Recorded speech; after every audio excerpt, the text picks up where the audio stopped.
Modern science has finally tied together the way in which getting leaner and improving longevity and how supplements might make getting to both easier. With me now with some answers is a real doctor who treats real patients and has developed several all-natural remedies to fight the effects of aging, enhance your memory, and even give a much-needed boost to your energy levels.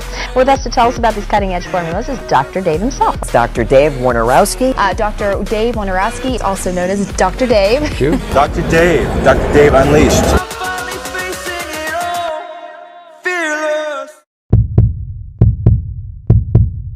The disclaimer, we have to be very, very careful about what we say. You alone, the listener, must assume all liability and responsibility for use, misuse, or disuse of this information, non-use of this information. None of the information here is for anything but entertainment and educational purposes. It is not meant to treat, mitigate, diagnose, or in any way affect any disease. So, we took a short break and we're back now. Listening to the chain of command, if you will, or chain of development and all the incredible attention you pay to detail brings out something that's near and dear to my heart, and that's basically that we're a niche. We are going to be attracted by and attracted to and attractive to people who want the absolute best, who are concerned about how things are treated, who are concerned about quality control issues, who are concerned about what they put on and in, because you can inhale these and you're inhaling these on and in their bodies.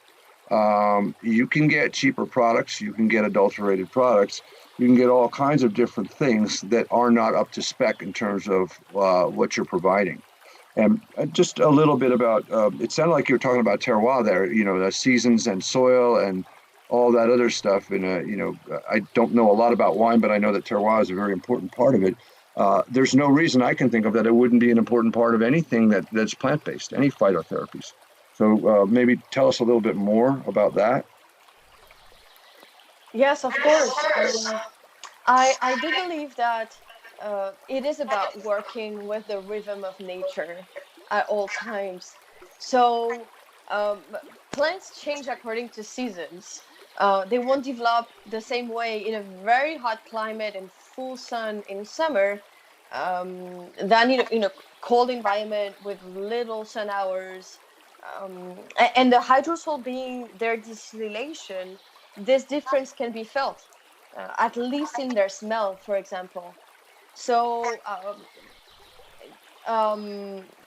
actually, their difference is the smell, and then they do contain the same active principle according to the seasons, even if they smell differently. For example, the holy basil that we work with is very spicy and has a full kick during the summer, and is way less spicy during the winter, as an example.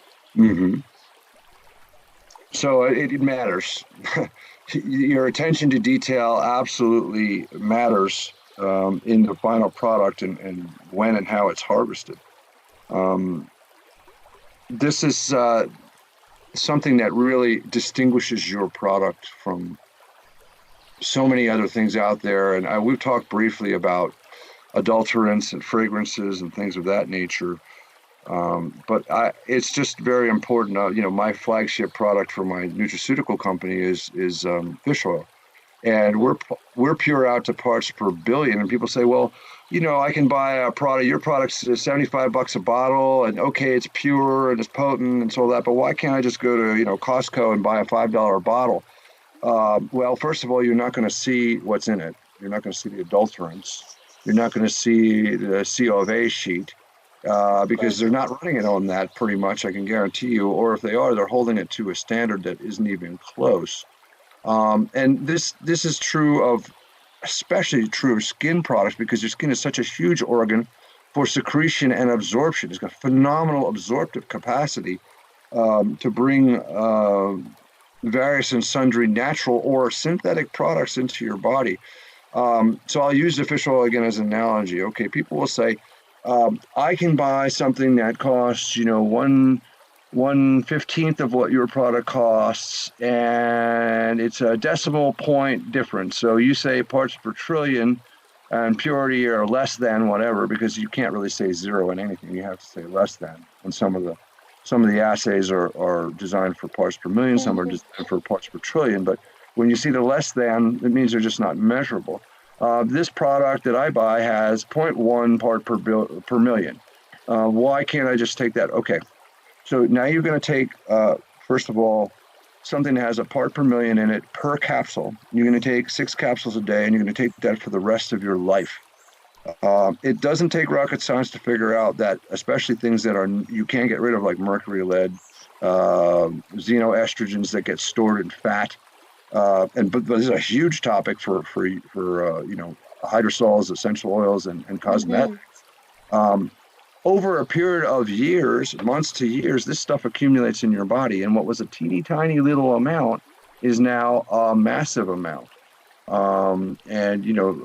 This is, I'll give you another example. Krill doesn't publish any of their stuff. You don't see parts per million and parts per trillion and any of that stuff. And they say, well, it comes from a clean ocean, and we think it's pure because it's a tiny microorganism. But if it takes 1 million krill shrimp to make a bottle, 1 million times a tiny amount is not a tiny amount. Indeed, definitely. So yeah. You're going to put into or onto. Go ahead. Sorry. Sorry, I didn't hear you. So thinking about this and talking about the importance of skincare and of having the right skincare and really giving that food to the biggest organ of our body, which is, by the way, the furthest organ of our inside, so which needs to be nourished in a proper way. I would like to ask you a few questions. What is for you the importance of using skincare nowadays, first of all, and how and can we do completely without it? That's a really good question. I will tell you that for about 59 of my 60 years, I did do completely without it. And I regret that now because using your products, my products, I make a stem cell derived serum for the face. And using these products on a regular basis now, my skin has got, you even said it yourself when you saw me last, which, is unsolicited. I didn't say anything. You said, oh, your skin looks great. So I don't have great skin. It might be a lot better if I had started sooner, but I've started now, and there's no question I've seen an anti-aging benefit from using our products, yours and mine. So do we need it? I think we do, and I think there's a lot of reasons. I get to talk a little bit about evolution here. I'm just finishing a book on the ketogenic diet, and one of the topics that came up during that was, what's the right diet? And you can debate this and argue this, and depends on which organization you belong to, so I never pontificate on diets. I just let people do what they think is best for them. But genetically speaking, our genes, what's makes us up as who we are, have changed very little in several million years, at least 2 million years. And millions of years for genetic change is not very, very much. There's a thing called epigenetics, which is sort of the off-on switches of the genes. It's what turns things on and turns things off. So you have this huge library of genes, many of which you never used past, say, development or newborn or growing. And so they are turned off and on appropriately or inappropriately by this epigenetic mechanism. And one of the things that happens as we age, and this is not a fait accompli, this is a result of toxins in the environment, bad diets, stressors, etc., is we tend towards more and more inflammation as time goes on. The inflammatory biomarkers in our body and our skin go up as we get older. And this sort of creates a perpetuating cycle of, a little bit more, a little bit less repair, a little more inflammation, a little bit less repair, a little more inflammation, until you hit a tipping point where you start aging rather dramatically and getting wrinkles and getting a coarse looking skin and poorly hydrated skin. Everything in our environment conspires against us. We don't have the genetics or even the epigenetics to deal with the problems because we've created such an artificial environment so quickly.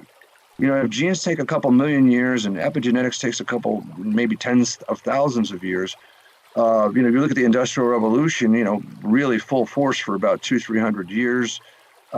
This is a impossibly short time for our mechanisms to catch up, and we can do amazing things with our bodies, but and they're very plastic in a lot of ways, and we're finding out, with minor changes in supplementation and skincare products and whatever, we can change our epigenetics, and we can reduce this inflammation, and we can de-age our skin. But what's out there? Well, we have a thinning ozone layer that we didn't have, a million years ago. We have an environment that we inhale and also settles on our skin of numerous toxins that are totally synthetic, didn't exist a million years ago, didn't even exist 100 years ago. But there's no possible way that our bodies could get equipped in our own sort of operating systems to make up for this. So do we need skincare? Hell yeah, because there's so much out there that we are not able to metabolize and deal with. With skincare, we can at least nip the inflammation in the bud, and we can interrupt some of the cycles. And there's a couple ways to do that. You can use protective agents like what I put in my products and you put in your products, those being the natural things like holy basil and lime, in an active water format or in an oil format. And you can use stuff that doesn't have that. You can stop the cycle of accumulation. So what's out there? Well, just real quick, because you got me excited now, Coco. The Encyclopedia of Dave has been open. So estrogens are a big thing. And if you look at things like sperm count in men, if you look at things like premenopausal breast cancer in women, on the rise, big rise. Here's one nobody is attributed to yet to the whole xenoestrogen, but I'm going to postulate it. It's a postulation, a hypothesis. A Dr. Dave original. It could be a bunch of BS, but I don't think so.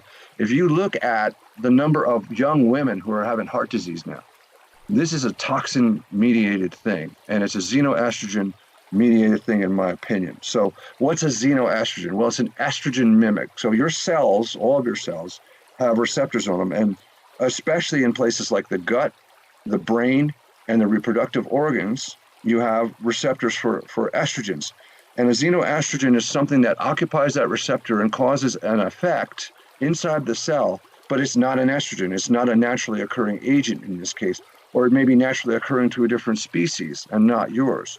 And, Premarin, classic example, 23 different estrogens in Premarin all come from horse piss. So they're not anything like human estrogens. And what happens in general is there are 3 different estrogens that the body recognizes. One is called estrone. It ends in O-N-E, so that's 1, E1. Estradiol, that's E2, diol meaning 2. And estriol, that's 3, triol 3. And there's a natural balance of these hormones. Almost all the xenoestrogens increase estrone. And estrone has been linked to prostate cancer and feminization in men.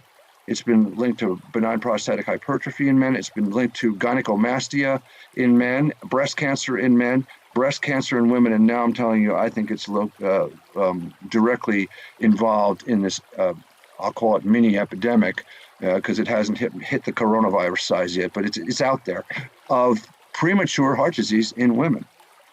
So this is all, in my opinion, due to these xenoestrogens, and they're especially dangerous, of course, during pregnancy, and especially dangerous in the developing fetus. Another thing, of course, is other endocrine areas. Thyroid toxicity. Our dear friend Carly Simandl on pranaloveyoga.com has written a blog called This Perfume Story Stinks. This Perfume Story Stinks. pranaloveyoga.com. Why would you want to read it? Because you'd want to read what happens to the thyroid when you expose yourself to perfumes and you spray on your neck all the time. So, I mean, I know I'm getting, riled up about this, but this is a big deal. It's a big deal in terms of public health. And we can help people by taking these things out of our agents. You and I don't have anything like this in any of our agents. And this alone is a big, big thing. The other thing, preservatives. Now, you mentioned the natural, the alcohols and the volatile and non-volatile parts of the hydrosol. There are naturally occurring preservatives, if you will. It's a bad term, but they're natural preservatives. They're not something that's added, and you can look at all different types of preservatives. You can look at parabens, you can look at phthalates, you can look at triclosans, exactly, dioxins, and some of these are surfactants and soaping agents, and some, not all of them are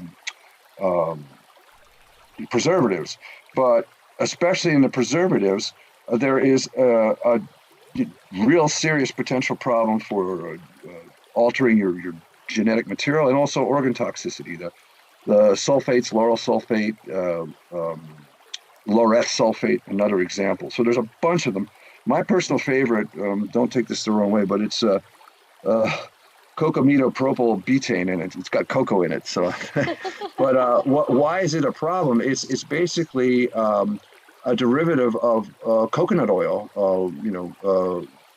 laurel, of the laurel fat of coconut oil, but it's listed as a natural ingredient because it's a synthetic version of a natural coconut oil, and it's anything but natural. So these are some, and a lot of this stuff doesn't even have to be listed. So anybody who's listening, if I've made an impression on you, you go and get some of Coco's products now. Coco, again, your website, please. Thank you so much for that explanation. So the website is www.feelnamo.com, FEELNAMO.com. And this topic is on the rise. People start to talk more about the importance of what we're facing, and this is all both prevention and reacting now that is so important. Even Goop released an article not a long time ago about the importance of natural skincare, for example, and along the lines and what we were just talking about, I would like to ask you what products would we need to avoid in skincare, as we were talking about, and as someone who is reading a label, and your thoughts on that. It's really important, because the first thing you have to understand is you've got to trust your supplier, in this case you and me. We've established this trust with our audiences so far, and we'll continue to establish this trust, but there's a lot of stuff that doesn't have to be put on a label, and that, I think, is part of the issue. But one of the things, and I'll give you an example, people talk about parabens. Parabens are acids that are used essentially as preservatives and saponification agents in cosmetics. So not to be confused with paraffins, which are waxes. Okay, so parabens have been said, they're ruled as safe. But if you look at the studies that are done on them, they've been very short term, and they're mostly done in animals. Obviously, you can't do human testing. So we're simply saying, okay, because it doesn't harm rats over a period of 2 or 3 weeks, it's okay in humans. Remember, I don't know if you're this way, but every woman I've ever known, if you go into their shower or their bathroom, they've got about 80 different half-used products. And some of them, are from a few years back, so they may contain some of the things like triclosan, which has been banned. But the point being is that just because it's ruled as generally regarded as safe, there's no long-term human studies in almost any of these things. So that's the first thing. What do I would avoid? I would avoid parabens. That's obviously one of them. The laureth sulfates and lauryl sulfates, I would avoid those as well. Obviously, the ethylene glycols. Now, it gets a little sticky here. Ethylene glycol obviously is a toxin, and it's excreted through the kidney. If you've ever watched true crime stories, you see it's featured every now and then. The jealous husband or wife, is poisoning their spouse with ethylene glycol. There's something called pentylene glycol, which is not all that different, but it's interesting because if you look at that, it doesn't appear to be toxic at all. But I would simply avoid the glycols for simplicity. Fragrances. If they're not natural fragrances like holy basil and lime hydrosols or essential oils, avoid them because they're probably synthetic. I mean, a big company is not going to go out there and chop down a bunch of trees and be worried about sustainability. They're going to source wherever they can source from, and if they can make it cheaper in the lab, they're going to make it cheaper in the lab. And so they may say things like natural fragrances. Well, what does that mean? There's a lot of wiggle room in natural fragrances, including adding some synthetic mimics of natural fragrances where they're molecularly similar, but they may contain things that come out of the extraction process. This happens in fish oils and certain omega-3s. People extract with things like hexane. Krill is extracted in Canada with hexane. Hexane is a volatile organic solvent that causes cancer. So, I mentioned parabens, obviously, and triclosan. Triclosan, you don't really have to worry about too much unless you're one of those people that has a bunch of stuff from years back. The synthetic cocamidopropylbutane or the synthetic cocoa oils. And then there's a lot of things called thiazolanones. And these a lot of times are not even listed, but they're primarily saponification agents that are replacing parabens, but they're still something that you don't need and you don't want, and there hasn't been any long-term safety studies. Now, when I say that, a cosmeceutical company that uses these is going to produce documentation from expert panels and lots of doctors that they paid to say that this is all safe. Show me a long-term study of what happens in accumulation in a human being, and show me that you've studied this for 10 or 20 years. They can't do it. It's not possible. And it's also not ethical. But the point is, you don't have to worry about that when you use products like yours. Indeed. Thank you so much.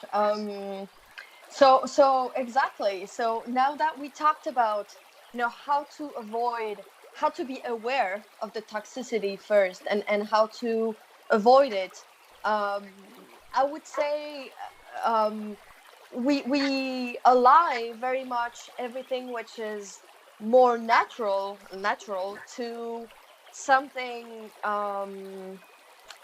which is not necessarily efficient. Right. We are in this period of time of de-aging the skin, de-aging us as a person, getting injections, etc. Can we talk a little bit about the natural way to de-age the skin with our products in Yes. an efficient way? Yes, that's a great question. Thank you for asking that. And again, beware, you've opened up the Encyclopedia of Dave. But what I wanted to say to you, this may sound odd on a podcast, but I'm going to have a product suggestion for you because one of the things we didn't talk about, and forgive me if you're already on this, I suspect you already are, and I'm not trying to make you spill the beans on anything that you're not ready to talk about publicly, but we talked a little bit about the ozone layer, and global warming is happening, whether you believe it or not. There is the most skin toxic agent out there is UV light by far. It's the thing that ages the skin the most, damages the skin the most. And I have pretty fair skin, so I generally tend to wear big hats when I'm working outside. But there are beautiful all-natural agents in the plant kingdom that can work as sunscreen. So I'm hoping that without spilling the beans on any future products, that you will put some energy and time into developing that, because above and beyond everything else, this is a very practical thing for everybody, even people who maybe don't believe in having olfactory sense changing their moods or altering their spiritual makeup, which I do and you do, but there's this issue of sun damage, and sun damage is a real thing, and it's getting more real, if that's a real phrase. So I'm hoping that you'll put your genius to work on that. You don't have to tell me you already have unless you want to, but I'm just hint for the audience for future products. So, and I would be remiss if I didn't mention that as something that ages the skin, because photo aging is the primary way to that our skin ages. And then you lump it on top of all those wonderful toxins and xenoestrogens and pollutants. Here's the thing: if you go to Mexico City and you study the lung health of people in Mexico City, and you study something called telomere length, which is an area of my specialty, what you see is that the high pollution levels age a person's lung in Mexico City quicker. They have more respiratory illnesses, including lung cancer and asthma. And, it's not a stretch to understand that that's happening in their skin as well. If it's happening in their lungs, which are lined by a type of skin, it's happening in their skin as well. So this is another example of, where, depending on where you live, especially how much exposure you get. But there's no clean oceans and there's no clean air. I don't care what anybody says. It's all mixed. And so, this is again why we need skincare, why we need dedicated skincare with all natural products. Now I have to confess that I got off on a sidetrack there. What was the question again? Indeed, no. This is such an important point. And actually, you asked the question. We have been working on this with our partner in France since last August. So it is on the way. And we will let you know as soon as a product is out there. It's going to be out there, because you will be one of the first person to try it. Thank you. Thank you, and I appreciate that. Thank you. The question was actually. I actually remembered it now. Was basically what other ways, what are the ways that we can address the aging in the skin? Is that pretty close to what you? Yes, exactly. Like how Okay. How with natural product, how you work with and how we work with is actually natural and efficient. We have nowadays, for example, instead of using Botox and getting injections, we have some specific flowers that can provide agent that are helping our skin remain smooth. And so when, for example, we apply our serum cream called Cabal, we can see the results right away. And more when we apply it every day. So talking about efficiency, natural efficiency. Well, you put some Cabal in my little kit that you gave me a few, I guess it was about a month and a half ago or a month ago.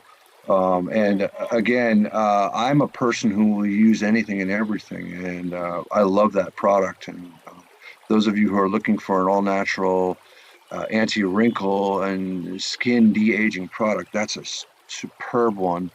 And I just as I have to make a little joke, because Botox is actually a naturally occurring compound. It comes as a botulinum toxin. It comes from the Clostridium botulinum, I guess is I'm blanking on the bacterial name, but it's basically food poisoning. And so it causes a neurotoxicity. So not all natural products are obviously safe for consumption. Some of them are definitely potentially toxic, but Botox theoretically is a naturally occurring thing. Some of the wrinkle creams, especially those plants that are based high in retinoic acid and beta carotene, are going to have the natural effect at decreasing wrinkles. This is an aside, but a funny story. Someone I know was entertaining using some plant medicine called kambo. And kambo, of course, is frog poison. And there was a lot of reticence. There was no reticence to using that, but when Botox came up as a potential agent, it was kind of like, well, isn't that bad for you? And I was like, well, you just took frog poison, so I'm not sure what you're worried about. But you raise a very good point, and that is that you can get around using these more potent and sometimes chemical or chemically derived agents, and you can get almost everything from plants. There's another thing that I want to bring up, and this is something that I'm going to plant the seeds, no pun intended, for you, because I know you and I are planning a trip to go over there, with your husband and some of your colleagues to see. I want to see these things. You've got me so intrigued. I want to see these fields. I want to see these manufacturers. I want to be in Provence and Corsica, and I want to see where all this stuff comes from and watch this process because it's so intriguing for me, even if I never actually, get into the hydrosol business, which I have no plans of. But the point being is I support this agenda because it fits perfectly using natural agents to reduce skin aging. So you can get natural wrinkle inhibition from plant-based materials. A big thing, obviously, is moisturizing. You can, with the hydrosol, there you have it. It's water. So moisturizing your skin is a huge thing about de-aging it, because dry skin, obviously looks older, but it also is a stress on the rest of the skin layers. And when you exfoliate naturally and you open up the skin, the respiratory capacity and absorptive capacity of the skin, it looks younger, and it is younger because it stimulates the stem cells that are based in the junction between the dermis and the epidermis to make new collagen. I should say it stimulates the fibroblasts to make new collagen and elastin, which reduces wrinkles and sagging of the skin. And it also increases the stem cells cycling. It gets them to jump into this process of making new skin a little bit more than they normally would, to recycle a little less, and to go forward to make new skin, a little bit more than they would without having the beneficial effects of these products. So that's another way. And then I swear to you, and again, I cannot make this claim scientifically, but I know that the epigenetic switches that are thrown by natural anti-inflammatory, natural wrinkle, natural collagen elastin stimulating, natural stem cell stimulating products are all changing the epigenetic makeup of the skin, decreasing inflammation, and not only making it look younger, but making it function younger. And I want you to do me a favor, Coco. I want you to address a very hot topic, not now, but down the road. This is a new product idea for you. I'm very much interested in what's called peptides. Peptides is sort of the new frontier in anti-aging medicine. And I believe that it is very easy to find plants that you can harvest peptides from. And I'll work with you on this if you like. And we can include those peptides into your natural serums instead of having to have them put in these massively chemical synthetic things.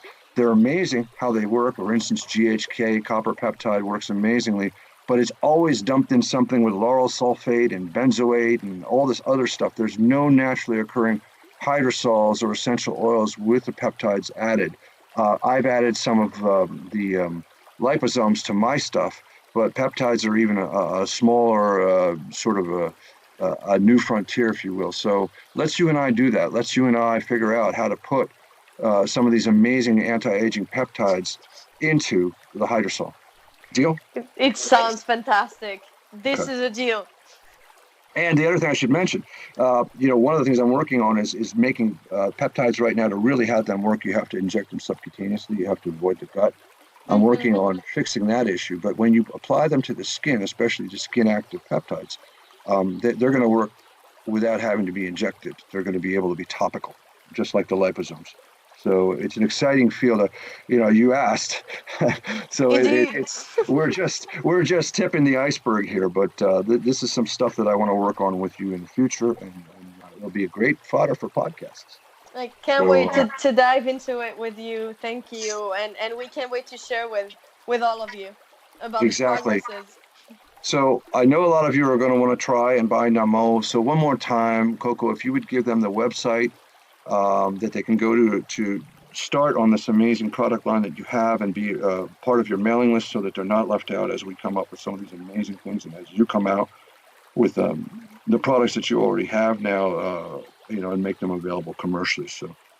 Yes, definitely. So the website is feelnamo.com, feelnamo.com. And you can follow us at feelnamo on Instagram as well.